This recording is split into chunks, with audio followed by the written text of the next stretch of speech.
যারা রোজা ভেঙে ফেলে তাদেরকে আপনারা এই হাদিসটা নিজেরা আজকে মুখস্থ করবেন, আর যারা ওই যে লাল কাপড় টাপড় লাগায় খায় এদেরকে এই হাদিসটা শোনায় দিবেন। পারবেন না ইনশাআল্লাহ? বাংলাটা মুখস্থ রাখতে পারবেন তো? বাস, শেষের অংশটা মুখস্থ রাখলে চলবে, শুধু শেষের জায়গাটা মুখস্থ রাখলে চলবে। আমি বলছি, মন দিয়ে শুনবেন। রাসূলুল্লাহ সাল্লাল্লাহু আলাইহি সাল্লাম বলেন, আমি ঘুমিয়ে আছি, দুই ব্যক্তি আমার কাছে আসছে। আসার পর ফাআখাযা বিদবঈ, আমার বাহু ধরছে।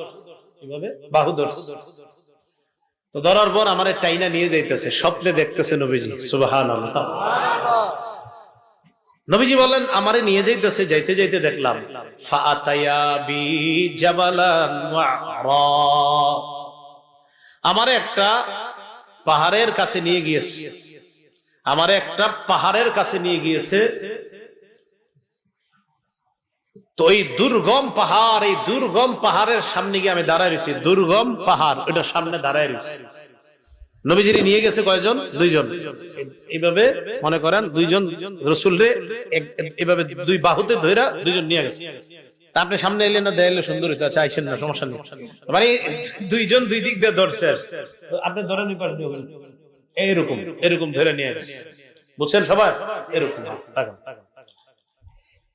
তো আমাকে যখন ওই দুর্গম পাহাড়ের কাছে নিচে আমি দাঁড়ায় রইলাম, ফাকালা, দুইজন আমাকে বললেন, ইসআদ, এই পাহাড়ের উপর উঠেন। তা আমি জবাব দিলাম, লা উতিকুহু, না না আমি পারবো না, এই দুর্গম পাহাড়ে, এই পাহাড়ে কে উঠবে, আমি পারবো না। নবীজি বলেন, ওই দুইজন নবীজিকে বললেন, সানুসাহিলুহু লাকা, আপনি টেনশন করেন না, পাহাড়ে ওঠা আমরা দুইজন আপনার জন্য সহজ করে দিব। রাসূলুল্লাহ সাল্লাল্লাহু আলাইহি সাল্লাম বলেন, আমি ঘুমিয়েছিলাম, স্বপ্নে দুই ব্যক্তি আমার কাছে এসেছে, আমার দুই বাহু ধরে আমাকে টেনে নিয়ে গেছে, দুর্গম একটা পাহাড়ের কাছে আনছে। ওই পাহাড়ের কাছে যাওয়ার পর আমি পাহাড়ের সামনে দাঁড়িয়ে রইলাম। আমাকে ওই দুইজন বললেন, আপনি পাহাড়ে ওঠেন। আমি বললাম, আমি উঠতে পারবো না। তারা দুইজন আমাকে বললেন, আমরা এই পাহাড়ে যেন আপনি উঠতে পারেন, এই ওঠাটা আমরা আপনার জন্য সহজ করে দিব, আমরা সাপোর্ট দিব, আপনি ওঠেন।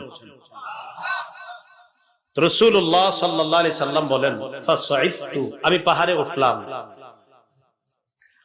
পাহাড়ে ওঠার পর আমি দেখলাম, ইদান বিআসওয়াতিন শাদীদা, প্রচন্ড আওয়াজ আমার কানে আসতেছে। কোথায় উঠাই আওয়াজ পাইছে? পাহাড়ের উপরে।